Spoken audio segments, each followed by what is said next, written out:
So guys, mahirap lang kami kaya parating iniisip ko pag tumatawag, lalo na sa probinsya kasi nandito kami sa syudad, pera. Pag ganun, parang nawawalan ako ng pag-asa kasi wala akong maitutulong kanila. Wala akong bibigay sa kanila. So, ang ginawa ko, yun, inisip ko talaga, pera, makapera na naman to. Pero syempre, kakausapin mo guys, kasi papa mo yun. Di, kinausap ko, Ming, kasi ang tawag niya sa akin, Ming. Kasi, ang tawag sa akin ng papa ko is Ming, baka meron kang ano dyan, extra na barley. Gulat ako, barley pala, hindi pera. Yung nasa isip ko parati, pera talaga, di ba? Kasi syempre, ganas mo na eh. Mahirap lang kayo eh. Kaya sabi niya sa akin, meron kang barley. Barley. Barley pala yun. Akala ko pera, papa. Wala akong pera. Wala akong may papadala sa inyong pera. Wala akong trabaho. So, ang ginawa ko, meron pa naman dito, papa. Pero yung barley sana na hawak ko is pangbalik ko sana yon kasi meron akong nahiraman na barley. Yung mga pinapa-order ko din, hinihiram ko lang guys yung barley na yon. Wala akong kapital dito kasi wala akong pera. Kaya pasalamat din ako sa mga katim ko kasi meron nagpapahiram sa akin ng produkto.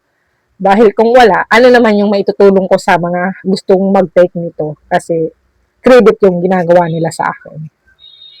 So, yun, ginawa ko is kasi syempre sa kahirapan din, gusto nila, gumaling din sila. Tinulungan ko na lang din.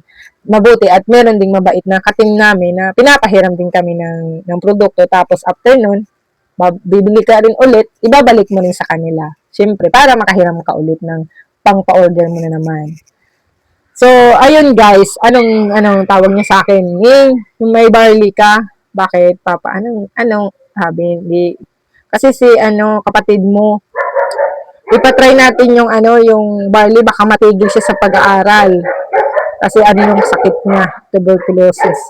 Hindi talaga siya pwedeng pumasok kasi sabi ng mga teacher nakakahawa daw yun. So, ang ginawa nila? So, yun.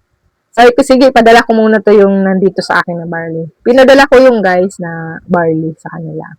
Tapos, meron akong extra dun sa hipag ko. Dun ako nagpapadala sa hipag ko ng barley. Siya ang pinapahawa ko ng produkto dun. Tapos yun, sabi ko kunin nyo muna yun na iniwan ko doon na barley na barley dun sa sa hipag ko. Kunin nyo muna yun, kinuha niya.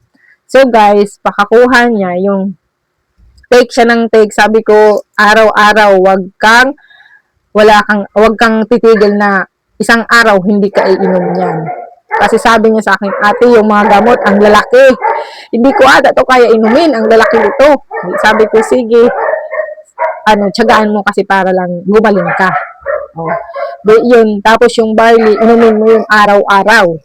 Wag kang titigil na sunod mo naman na araw. So, may 3 box siya kasi ang isang box niyan guys is 10 ang laman.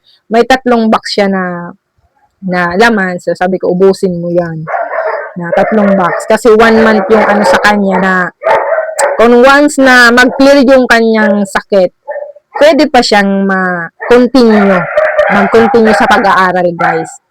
Itong kapatid ko guys is member na rin siya sa IAM. Pinasok ko na rin siya. Kaya nakapag-discount din siya sa akin. Then, so, wala pa naman siyang kapital kasi hindi daw niya napupukusan pa yung pag-aalok ng Amazing Barley kasi nag-aaral nga siya noon. Tapos wala ngang kapital. So, yun, ang ginawa niya is uminom siya, ganun. Ate, pwede bang gabi ako uminom nito? Kasi sa umaga is umiinom ako ng gamot na reseta. Kasi syempre, inumin mo pa rin yung guys kasi reseta yan ng doktor sa'yo. So, after nun, gabi siya lang umiinom. Kasi gabi mo inumin bago ka matulog. After nun, nag-chat na siya sa akin after 1 month. Kasi pag after 1 month na hindi pa mag-clear guys yung kanyang sakit, 6 months again yung kanyang resetahan na naman. Inuman na naman niya ng gamot. Di, matatagal-tagal talaga yun. Talagang tigil talaga siya sa pag-aaral. And then, pagkatapos nun guys, after 1 month, hindi na siya nakapag-training. Stop na siya sa pag-aaral. Bakit? Hindi siya nakaabot. Wala pang resulta yung kanyang test. sa kanyang sakit. Pero naubos niya yung 3 box ng barley, guys. Wala pang resulta. So, ibig sabihin, stop, hindi na siya makakapag-continue kasi hindi niya naabot yun na araw na yun.